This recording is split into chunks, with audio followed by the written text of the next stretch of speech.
Bueno, buenos días, queridos oyentes. Estamos nuevamente con un programa de La Rueda. Vamos a conversar en el día de hoy sobre la situación en Irán. En programas anteriores ya hicimos una referencia al tema, precisamente cuando conversamos sobre el encuentro de mujeres y diversidades sexuales que se realizó en la provincia de San Luis. Hoy vamos a retomar el tema de Irán. Hoy es el Día Internacional de Lucha contra la Violencia hacia las Mujeres. Y vamos a recordar que a las 17 horas las mujeres argentinas realizan una marcha del Obelisco a Plaza de Mayo. Bueno, hace 3 meses en Irán fue asesinada por, entre comillas, usar mal su velo, una muchacha kurda de 22 años, Mahsa Amini.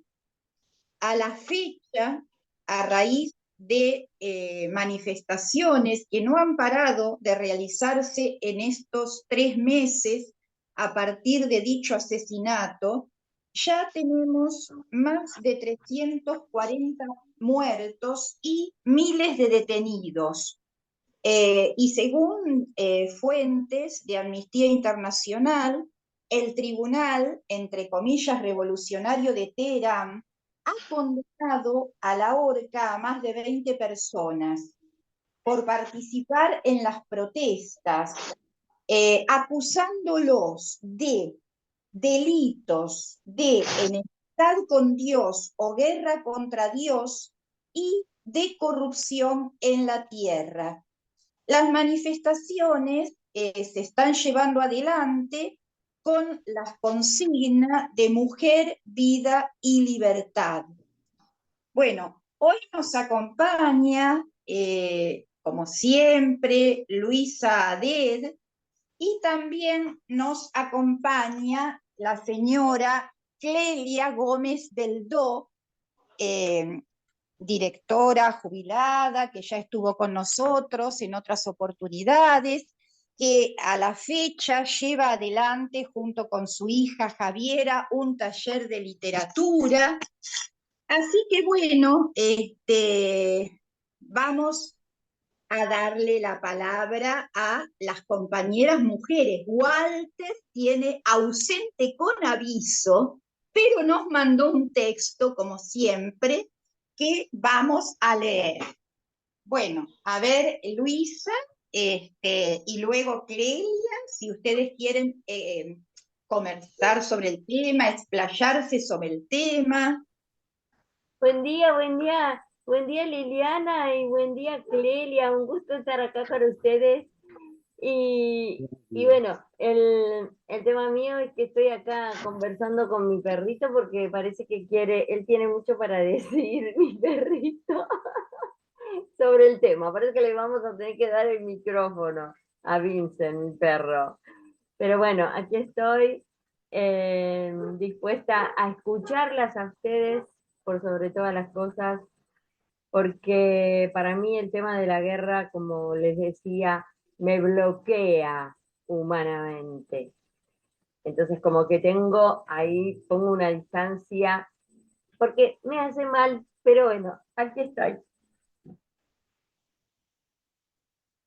Bueno, Clelia, a ver, te damos la palabra. Bien, buenos A ver qué días. nos puedes decir sobre la situación en Irán, actual y pasada. Seguramente harás alguna referencia a la historia. ¿Mm? Bien, yo tengo la impresión de que esta cuestión del velo es como la gota que rebasa el vaso, en el sentido de que es como simbólico de muchas otras restricciones y violencias contra la mujer en Irán. Esto de sacarse el velo, que tanto les ha costado, no solo a Maya se llamaba la primera chica muerta, como a otras que han continuado con la misma actitud, es una más entre infinitas prohibiciones, restricciones y violencias públicas, legales, estatales contra la mujer en Irán. Cosa que viene sucediendo aún más, mucho más que antes, desde ya que se asienta en tradiciones y costumbres, pero viene sucediendo con mucha más fuerza desde la toma del poder de los ayatolá en 1979. Las mujeres habían estado en mejor situación en Irán. En este momento, en un ranqueo que se hace, lo hacen desde una institución de Estados Unidos y otra en Oslo, y las dos ranquean entre 153 países. Irán ocupa el último lugar en cuanto a derechos de la mujer. Es una entidad que ahora me olvidé del nombre, que está por los derechos humanos, la paz y la seguridad, y es internacional. Último lugar en cuanto a derechos, insisto, lo tiene Irán. Es muy horrible la situación que tienen las mujeres ahí, y sospecho que no solo las mujeres. No sé si otros han aportado lo que voy a decir ahora, pero, por ejemplo, una mujer no puede hablar con un hombre en público. Una mujer no puede cantar si la escuchan, porque puede ser erótico. No puede, mucho menos bailar. Lo puede hacer solo dentro de su casa. Tienen, y esto es bastante nuevo, es del siglo XXI, una policía de la moral que antes no tenían. Usan látigo y castigos corporales. Si corresponde la persona a un grupo de los recientemente aceptados en la mayoría de los países, de lesbianas, gays u otras variantes, puede ir a pena de muerte, por ejemplo. No es tan raro. Y obedece a una actitud fundamentalista que tiene el gobierno, porque es un estado teocrático, Irán. Si quieren, puedo continuar, pero me gustaría dejar la palabra a otras para continuar luego. Bueno, Clelia, gracias. Sí, vamos turnándonos de a poquito. Sí. A mí algo más quiero agregar. Hay dos estados teocráticos. En Medio Oriente tenemos a Israel, es otro estado teocrático.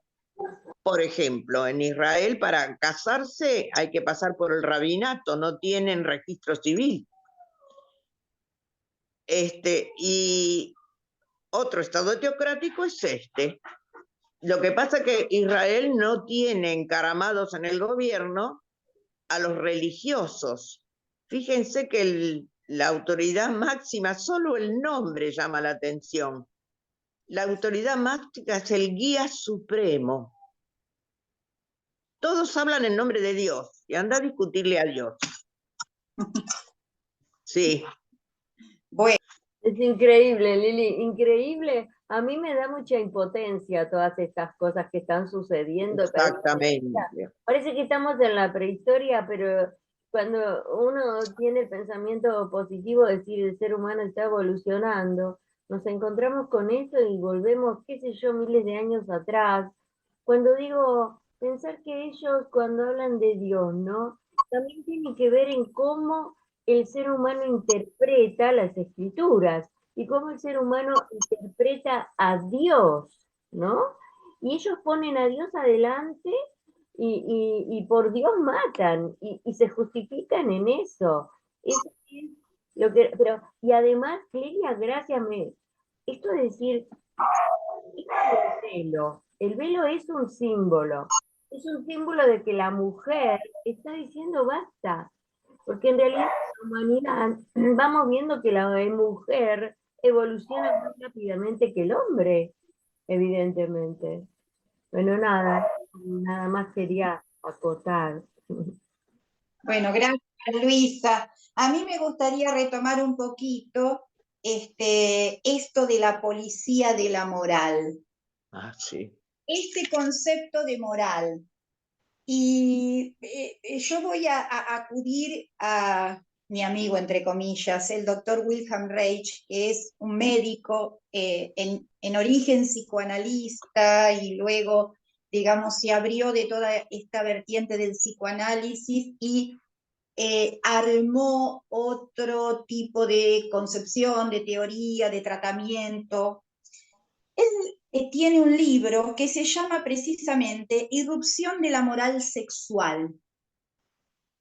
Este libro explica el origen de la moral. Porque no siempre hubo moral en la historia de la humanidad. Él se basa en los textos del antropólogo Malinowski, que estudió a unas culturas primitivas, entre comillas, de las islas Trovián. Y él las analiza como un matriarcado en transición al patriarcado. Entonces, va sosteniéndose, digamos, en los descubrimientos, más que descubrimientos, observaciones del antropólogo, que eran muy detalladas en la época, cómo un tipo de sociedad se va transformando en patriarcal. A través de unos mecanismos que no los voy a detallar ahora, pero que son los mecanismos de la dote, empieza a haber una cierta estratificación social que antes no lo había. Estamos hablando de 4.000 a 6.000 años antes de Cristo. Estas culturas quedaron como remanente hacia el 1900, por eso él puede realizar estos estudios. Y a partir de la agricultura y de ese excedente de producción, y con este mecanismo de la dote, empiezan algunos hombres a apropiarse de una cierta riqueza que en esa época era en especias, la cierta riqueza, digamos, en productos de la agricultura, productos de la ganadería.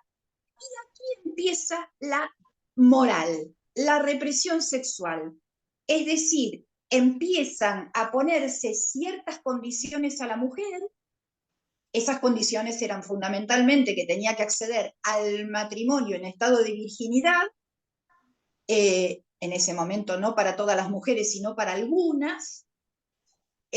¿Para garantizar qué? Para garantizar la transmisión de la herencia, de esas poquitas cosas que algunos hombres habían acumulado, sean transmitidas a sus hijos verdaderos, porque no había análisis genéticos en esa época.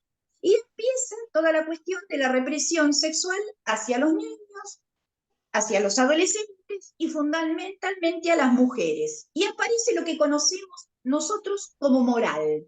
Es decir, que este concepto de moral no existió siempre. Viene en la historia íntimamente ligado a la constitución del patriarcado, a la constitución de la estratificación social, del Estado, tampoco siempre existió el Estado, del surgimiento de la agricultura y del surgimiento de las ciudades. Viene todo entrelazado, digamos. Digamos, quería retomar de dónde viene el término moral. Claro, ahora esta policía moral está llevando esta represión sexual a lo máximo, digamos, digamos, terribles consecuencias, de no dejar usar el velo hasta condenar a muerte a mujeres, etcétera, etcétera. Pero todo esto es una construcción, digamos, no es que existió siempre, se fue dando en el devenir histórico a partir de una serie de procesos que sobre todo han sido económicos. Ha sido el descubrimiento de la agricultura y la ganadería lo que garantizó en su momento un excedente de producción, que algo sobrara para que fuera, entre comillas, apropiado por alguien, y esos algunos que se apropiaron el excedente fueron hombres, precisamente. Bueno, no quiero extenderme demasiado, pero no sé si Luisa querés leernos parte de lo que dejó Walter, que nos dejó un texto de Javiera Sarraz, que se llama 3 meses de rebelión popular en defensa de las mujeres iraníes y para echar a la teocracia. Acá otra vez se retoma otro de los términos de los cuales habló Clelia, la teocracia. ¿Mm? Claro, es extenso el artículo. Yo la verdad que estaba un poquito pensando y repensando y recordando esto de la moral. ¿Qué significa la moral? Porque las personas hablamos mucho sobre ética, sobre moral, y tal vez yo no tengo claro cuál es la diferencia, ¿no? Entre moral y ética. Después, si nos podés explicar un poquito, o alguna de las dos me puede explicar. Lili, ¿qué parte te parece que te referís al artículo que tenemos acá sobre la policía de la moral? ¿Eso es? ¿Querés que lea la parte donde dice represión y persecución política? Sí, A yo esa sí. parte. Si tenés el micrófono cerrado, Lili. No, te decía Luisa que me parece que en el subtítulo Represión y Persecución Política nos vendrían muy bien los datos que se aportan. Ah, bien, bien, dale, dale.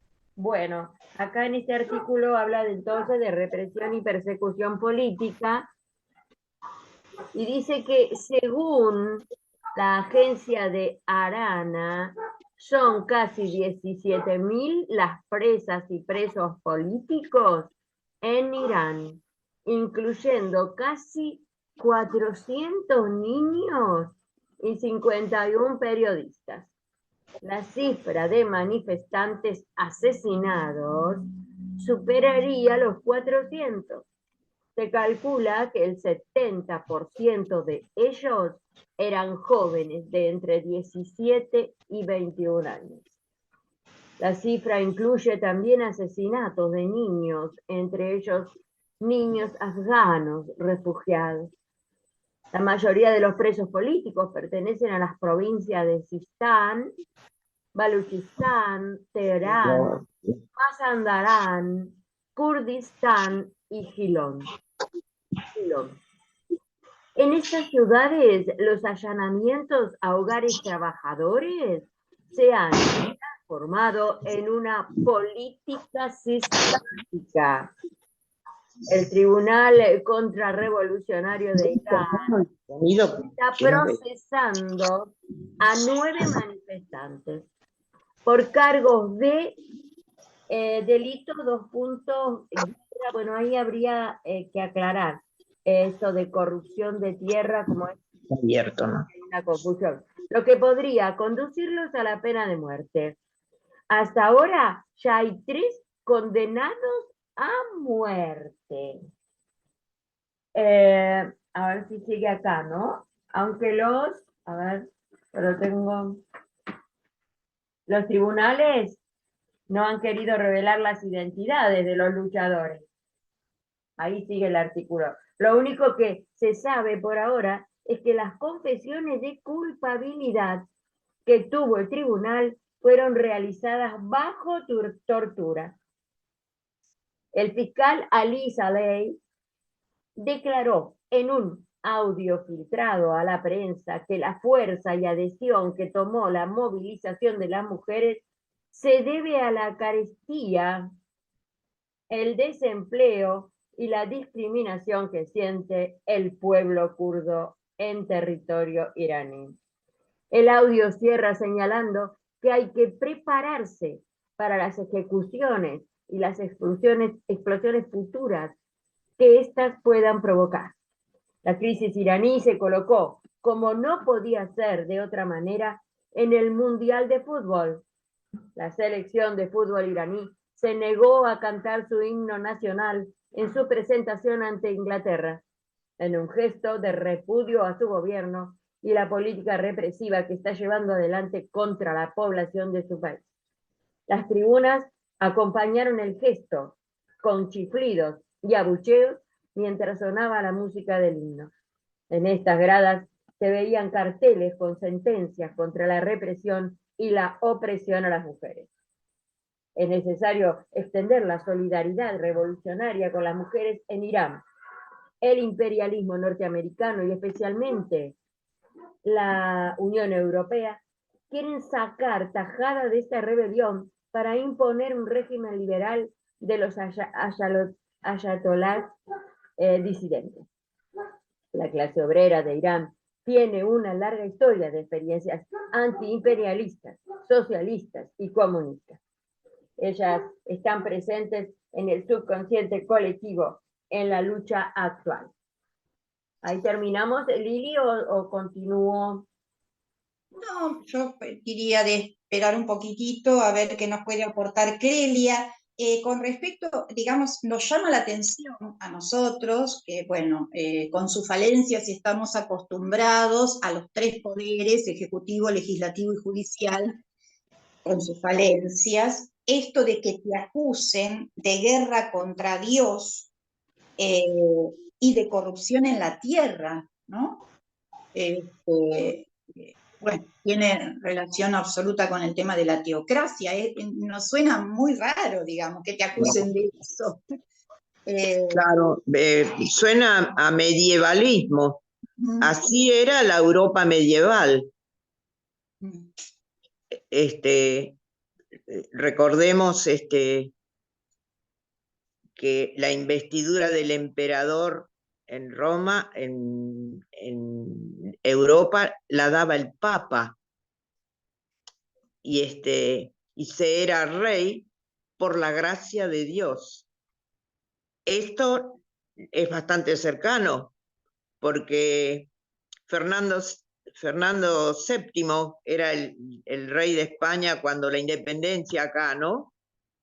Cuando reasume, después que se va Napoleón, es rey por la gracia de Dios, y eso era en la primera mitad del siglo XIX, no hace tanto tiempo. Esto es, como vos dijiste antes, y otras cosas, este es un remanente, digamos, no es tan extraño. Sin embargo, Irán tiene régimen parlamentario. Son más de 200 los parlamentaristas iraníes, entre los cuales hay 17 mujeres. Y debo decir que las mujeres obtuvieron el voto en Irán en 1962, cosa que cuando le quitaron cuando llegó Khomeini, el ayatollah Khomeini. Y quisiera agregar, porque vos lo mencionaste recién, Liliana, que hubo un personaje muy importante en Irán en los años 50 que se llamó Mossadegh. Mossadegh era un primer ministro sumamente progresista que nacionalizó el petróleo, que hasta ese momento estaba en manos inglesas, que le dejaban al país el 16% de las regalías, el resto se las llevaba a Inglaterra. Mientras Inglaterra tuvo una gran importancia dentro de la política iraní, hubo mejoras hacia la mujer. En esas contradicciones nos encontramos. Estaban todos muertos de hambre, pero el régimen era un poco a la europea. Era cuando estaban los Pahlavi, padre e hijo. El padre de Reza Pahlavi es el de Soraya, Faradiva, lo digo así, porque es lo que más se conoce, ¿no? El padre subió en 1925 y a él lo echaron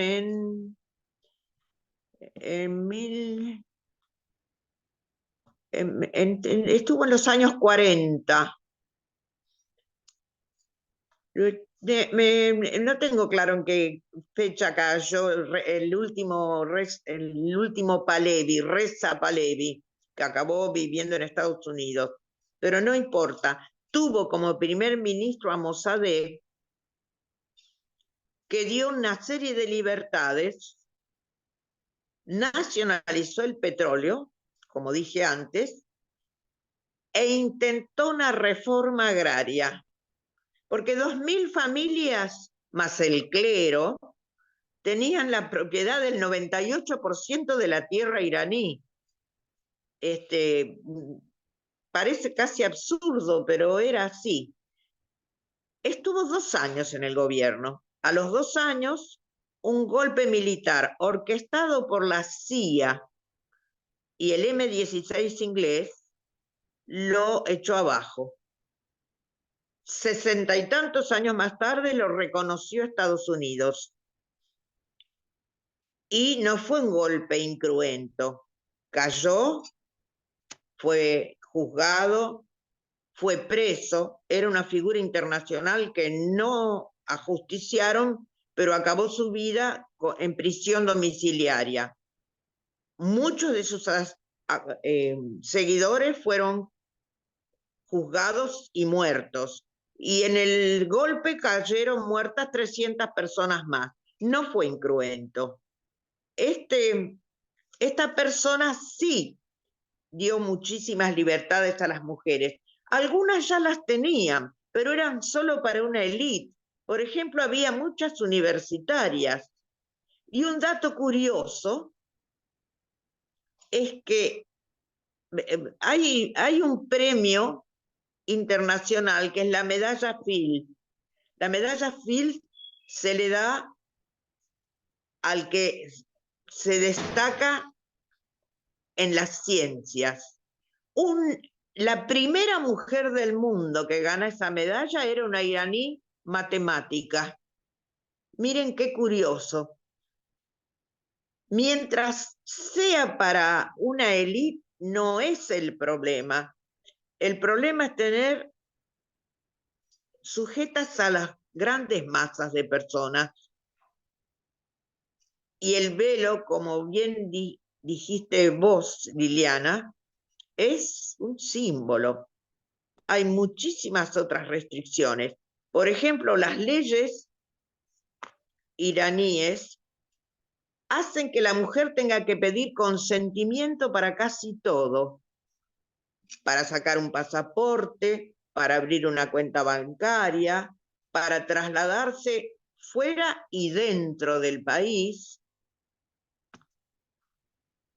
para decidir una herencia. Incluso hay unas localidades que para salir a caminar tiene que pedir permiso al hombre de la familia. Hubo un momento también que se controló la natalidad, se planificó la familia en Irán. Sí, son muchísimos, son como 80 millones. Hubo una planificación familiar con educación sexual, cosa que se apresuraron a sacar los del gobierno de los ayatolás, porque les pareció que se bajaba la población en número. Y ahora no hay consentimiento, no hay, por supuesto que no hay permiso para el aborto. Es difícil, muy difícil conseguir elementos para preservar la natalidad, para preservarse de la natalidad. Y en ese sentido, la posibilidad de decidir de la mujer es mínima, es mínima. Y eso que tienen una población femenina muy culta, vuelvo a decir, entre las élites. hasta el punto que se han alarmado, porque el 60% de mujeres está en la universidad. Un dato también que me llamó la atención, son casi más que de la mitad las universitarias. Para conseguir trabajo no, desde ya que son un tercio de la población laboral, un tercio es de mujeres, tienen menos beneficios, ganan menos, en fin, eso ya lo conocemos en casi todos los países, pero en Irán es muy acusado eso. Y las prohibiciones y las sanciones son terribles. Incluso hay confesiones públicas de falta de moral, pero como lo dijo antes, no me acuerdo si vos o Luisa, se supone que son sacadas con tortura o presión. Claro, realmente, Lelia, discúlpame, cuando te escucho, pienso la mujer iraní presa en su propia patria. Porque yo digo, con todo esto que están viviendo, ¿no? Y bueno, esa inteligencia que están adquiriendo, ese conocimiento, como vos decís, que estudian, van a las universidades y demás, pero a la vez están presas en su propia tierra. Porque yo digo, ¿cómo puede ser que en países como Argentina, que recibimos personas de todo el mundo, debería estar lleno de mujeres iraníes que se escapan, que se vienen a otra tierra? Pero, claro, no pueden ni salir de su país. Están presas en ese martirio de vida, porque no son libres absolutamente de nada. Y vaya a saber también esos estudios universitarios que realizan, qué direccionamiento tienen, ¿no? También, para seguir ahí presas. La verdad que estoy absorta escuchándolo. No lo puedo creer. ¿Puedo contestar, Luisa? Sí, por fin. Ellos tienen hay una explicación, porque nadie puede manejarse solo con lo negativo. Yo ayer estuve escuchando, y un largo rato, creo que fue casi una hora, a una musulmana americana, debe haber sido colombiana u otro país de Latinoamérica, evidentemente de ascendencia de Medio Oriente, que justificaba absolutamente el uso del velo y la provisión de sacárselo. Ella lo explicaba así: el velo agrada a Dios, y ya lo dice el Corán. Y la periodista le preguntaba, bueno, ¿y entonces cómo hay tanta resistencia en este momento, que ha costado tantos muertos y hay revueltas, si es que todo el mundo lo acepta porque le agrada a Dios y ustedes lo tienen como creencia inamovible? Y ella dijo, por la globalización han entrado esas ideas. Y el chador, le preguntó la periodista, porque el chador fue en cierto momento elegido por las mujeres como una muestra de nacionalismo iraní. Cuando las revueltas del 79, cuando sube Khomeini, ellas no esperaban, evidentemente, que Khomeini luego se destapara como se destapó. Usaron el chador contra el imperialismo, digamos, como una muestra de la identidad iraní. Pero luego no solamente fue el chador, fue el no poder moverse, nunca estar con hombres, por ejemplo, ni en las playas, en las playas hay segregación, donde están las mujeres no están los hombres, en las piletas se bañan en horario diferente, si es que hay piletas para nadar y todo eso. Entonces, ella dijo, es nuestra cultura. Esta señora dijo, es nuestra cultura y nuestra tradición. Somos así. Y esa vestimenta es porque nos cuidan, a las mujeres nos cuidan especialmente en Irán, porque no ir mostrando partes del cuerpo se presta a violaciones y ataques que nosotros no tenemos. Es decir, mira vos, pero toda actitud tiene una explicación que te deja lógicamente conforme. Pero escúchame, Clelia, no sé. Yo le preguntaría a esa hermana, amiga y mujer, ser humano, como yo. A ver, No, esto le agrada a Dios. Espera, Clelia, yo le diría. Pero entonces quiere decir que a Dios también le agrada la matanza, la muerte de una hermana, amiga de sangre mía, porque use o no use el velo. A Dios le agrada. Le preguntaría eso, no sé qué me contestaría, tal vez. Ella tal vez tuviera su propia fundamentación, pero la verdad que en cuanto a los libros religiosos y las religiones, yo pienso que el ser humano tiene diferentes interpretaciones, pero en eso debería reflexionar para evolucionar, porque a mí me parece que las religiones no tienen nada que ver con el temor a un ser supremo, llámale como quieras, Dios como sea, pero no tiene nada que ver con el amor y las reglas que a lo mejor no son las que yo interpreto. No sé, me pone muy mal esto, chicas. Disculpen. Me gustaría, si ustedes me permiten,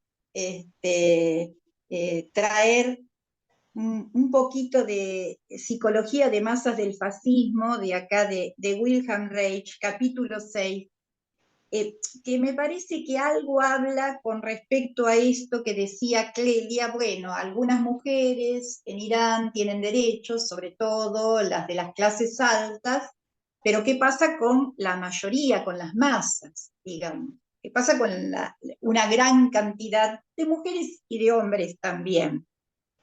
Me parece que por ahí puede ayudar un poquito, y también puede ayudar un poquito este texto para comprender el papel de la religión, de este tipo de religión. Vos sabés, Luisa, que bueno, puede haber diferentes interpretaciones de la religión y de Dios y demás, pero estamos hablando de estas teocracias, digamos, ahora, en este momento. Entonces, por ahí Reich nos dice que cuando se incrementa la presión económica, también se incrementa la presión moralista. Esto por ahí no sabemos de la historia de Irán, pero por ahí lo podemos contextualizar en estos periodos de mayor independencia económica del imperialismo con respecto a los ingleses y en otros tipos de periodos. No me quiero meter en esto porque desconocemos la historia de Irán. Pero Reich lo pone junto: a mayor presión económica, mayor presión moralista. ¿Y cuál sería la función de esto? La función es precisamente prevenir la rebelión de las masas, ¿no? Que la gente se les rebele. Él le da un nombre en especial que lo llama infestación mística. Cuando habla de mística se refiere tanto a la actitud religiosa de una religión en particular como a la actitud mística laica. Y se pregunta también, ¿qué mecanismos se emplean?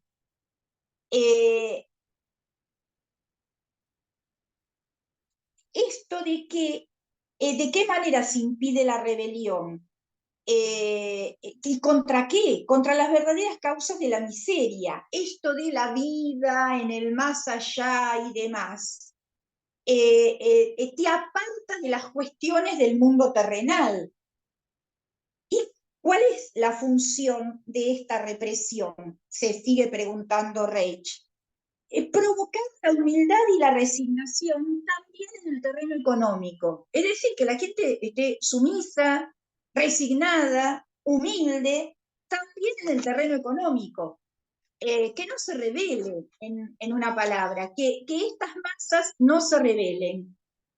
Ahora, digamos, es como llega un punto que es como si fuera una olla, tanto apretás, apretás, apretás, apretás, apretás, la gota en el vaso, que rebalsa el vaso, el tema del velo, y todo explota y se terminó digamos, con este mecanismo que hasta el momento venía dando cierto resultado. Entonces, lo que él plantea es que los gobiernos autoritarios, como esta teocracia, lo que hacen es unir, ligar íntimamente la noción de familia patriarcal, la noción de patria o de nación, la noción de religión y la noción, es como que viene todo en un mismo paquete. Y que la función de esta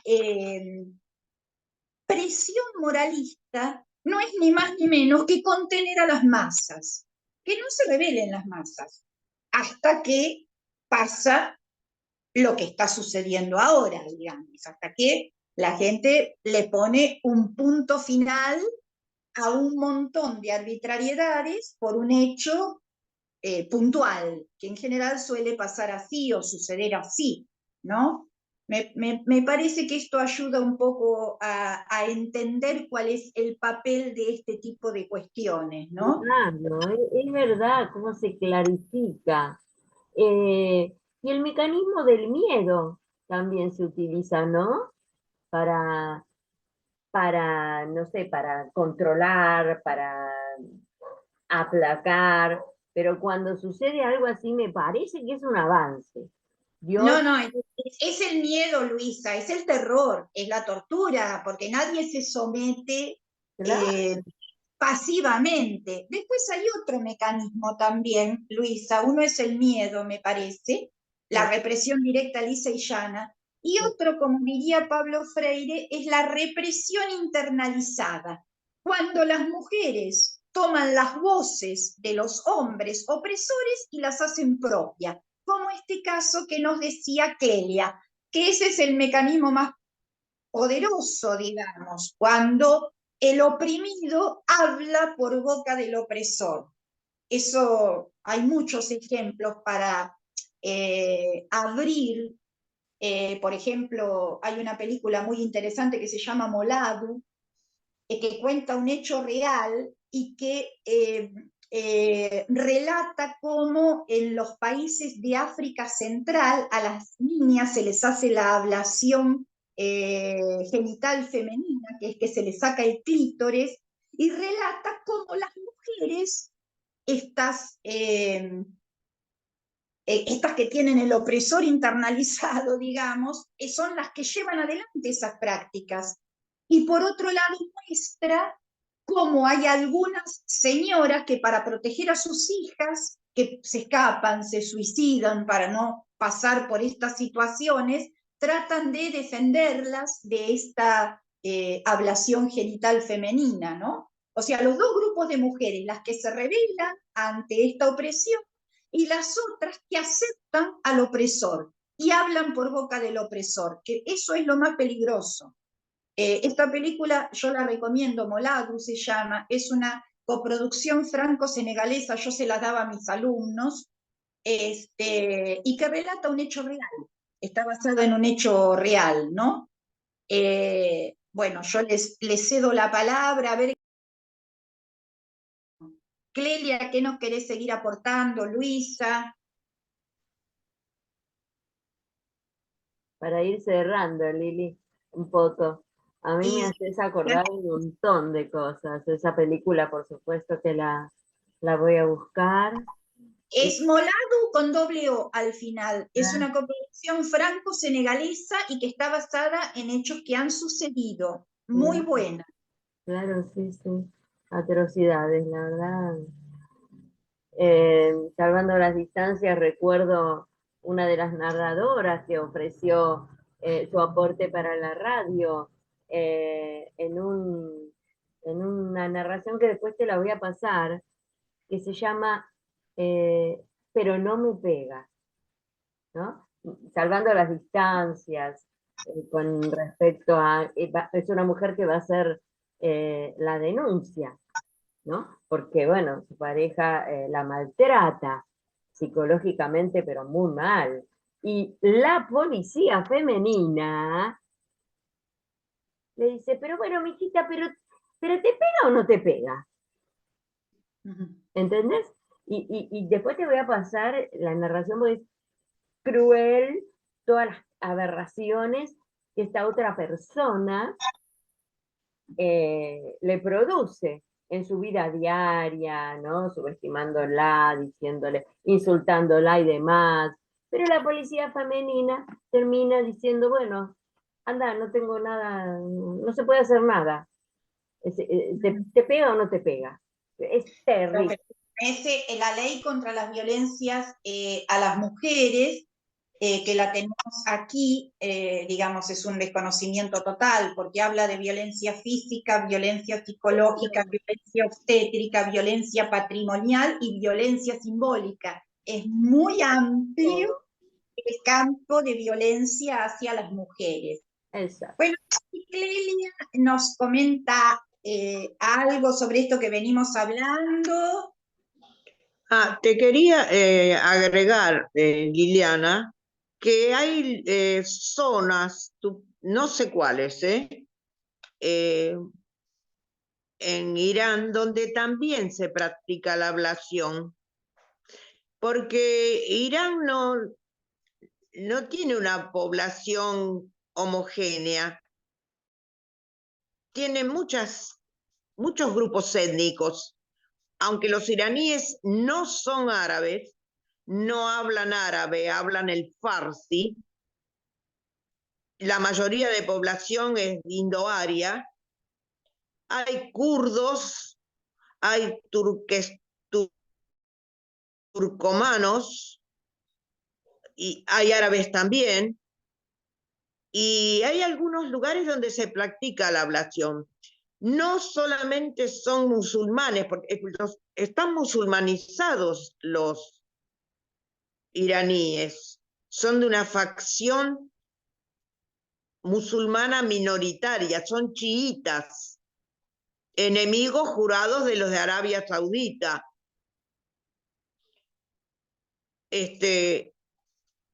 Porque hay variantes dentro del musulmanismo, como hay dentro del cristianismo también, hay algunas variantes. Y ellos son especialmente fanáticos, los chiitas, quizá porque justamente son minoría, pero también hay cristianos y también hay algunos que sostienen todavía la antigua religión persa. Persia fue un imperio enorme, uno de los primeros imperios del mundo, muy adelantado con respecto a los demás. Y practicaban el zoroastrismo o mazdeísmo. Y hay remanentes de esa religión todavía en Irán y en el norte de la India. Es decir, no son solo musulmanes. Lo que vos estabas explicando recién se agudiza cuando las autoridades, no son solo costumbres, están sancionadas legalmente algunas cosas. Por ejemplo, eso de tener que pedirle consentimiento al varón de la familia. Bueno, es una costumbre que las costumbres son muy difíciles de arrancar. Los pueblos por ahí las siguen manteniendo aunque ya no tengan vigencia. Pero estos tienen sanción legal. Con lo cual se abrocha mucho más la sujeción de la mujer en Irán. Y como vos decías, yo sospecho que no es solo la mujer, deben estar con grandes problemas económicos, además que están sancionados desde afuera, porque tienen un gran adelanto técnico. Y la vez pasada estaba leyendo, ahora en el 2015, hace nada para la historia, tuvieron que firmar unos acuerdos con Estados Unidos para detener el avance. Porque bueno, está declarado país terrorista internacional,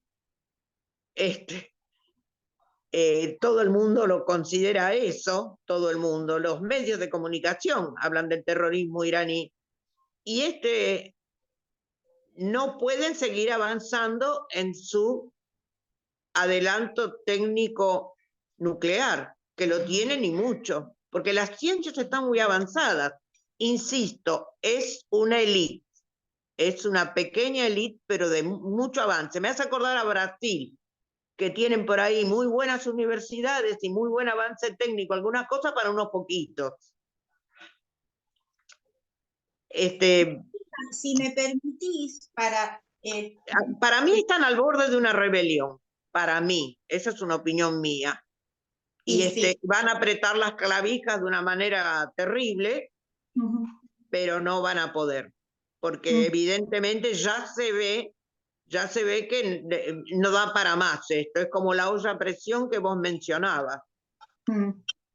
Bueno, eso es lo que dice el artículo que nos mandó Walter, 3 meses de rebelión popular en defensa de las mujeres y las niñas y para echar democracia. Ella excede al campo de la sujeción de la mujer.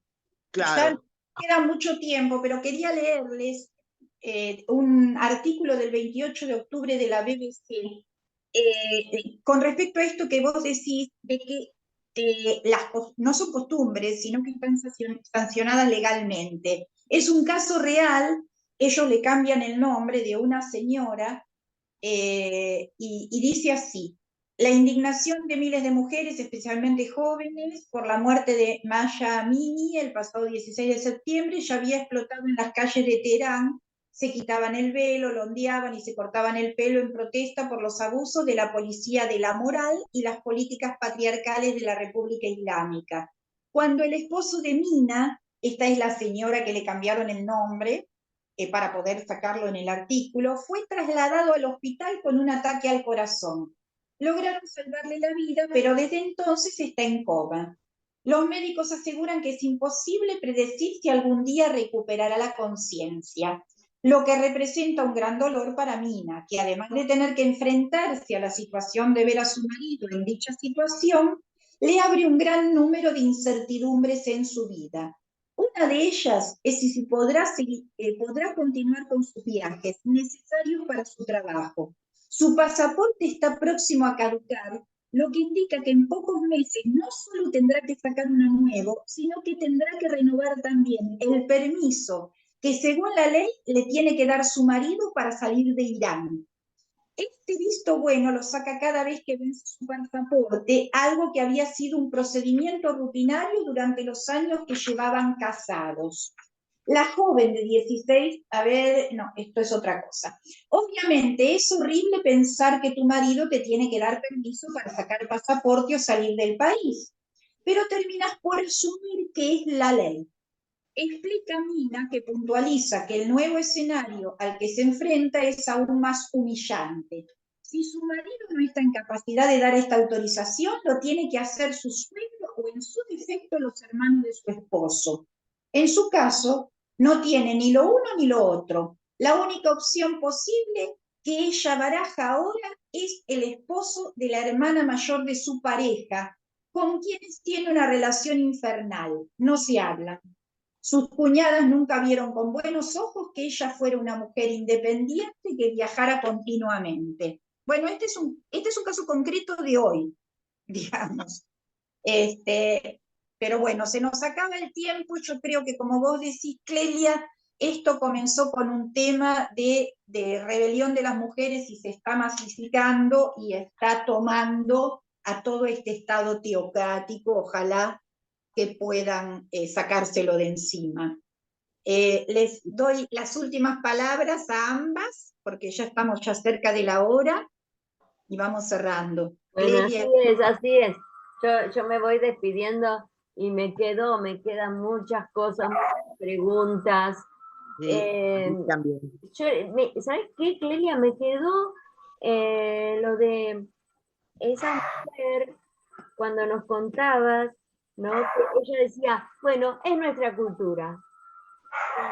Yo le preguntaría a esa mujer, sí, yo respeto, bueno, es tu cultura, pero vos, ¿qué pensás? Acá, con nosotras dos mujeres, vos, ¿qué pensás? Porque tampoco es cuestión, a ver, decimos que la persona es un ser humano irrepetible, diferente, distinto de todo otro ser humano que tiene otro pensamiento. ¿Vos qué pensás? Eso nada más quería agregar. Y bueno, gracias por estar acá porque aprendo un montón. Bueno, yo creo que entiendo a Luisa con todas sus preguntas y su indignación, que me conmueve realmente, porque me saca las palabras, que yo diría también. Pero lo que pasa es que el pensamiento fanático da por sentado que uno está subsumido dentro de algo mucho más importante que uno mismo. A mí me ha pasado en mi juventud lejana que él me preguntaba, ¿y usted quiere discutirle a Dios? ¿Cómo se atreve? Detrás de todo esto está esa palabra también. Y no te digo si lo tenés en el gobierno a eso. Nos suena rarísimo porque estamos en sociedades de otro tipo, en donde el hombre es el centro, pero no es este el caso. Es diferente, es otro tipo de mentalidad que probablemente quieran abrochar a la fuerza, porque ya estamos en un mundo diferente, que esperemos, como dice Liliana, que cambie. Bueno, Esperemos. Claro, porque después de las grandes crisis, Clelia, Lili, siempre viene una evolución, un desarrollo. Así que esperemos que esta crisis de las mujeres y todo esto que está pasando sirva para abrir las mentes de esos fundamentalistas. Bueno, ojo, a las mujeres occidentales nos lavan la cabeza con otra cosa, que es la ciencia, entre comillas, o la falsa ciencia. No, es otro tema, digamos, pero otro programa. análisis, ciertas cuestiones que nos hacían pensar que estábamos fuera de la normalidad, o ahora recuerdo Rabkowski con la madre, el ensalzamiento de la madre y demás. Es decir, nosotras no estamos sometidas dentro de un pensamiento religioso, pero sí ciertas cuestiones que la ciencia pone como modelo normalizado, de las cuales pareciera que algunas se corren. Bueno, y lo dejamos acá porque si no nos vamos a ir a otro programa y a otro tema. Bueno, queridos oyentes, muchas gracias, gracias Clelia, gracias Luisa, gracias Walter por acercarnos este artículo y esperamos tener tu palabra en la próxima en directo y bueno, y gracias a la radio Conciencia Top New por cedernos el espacio. A todos, hasta la próxima. Bueno,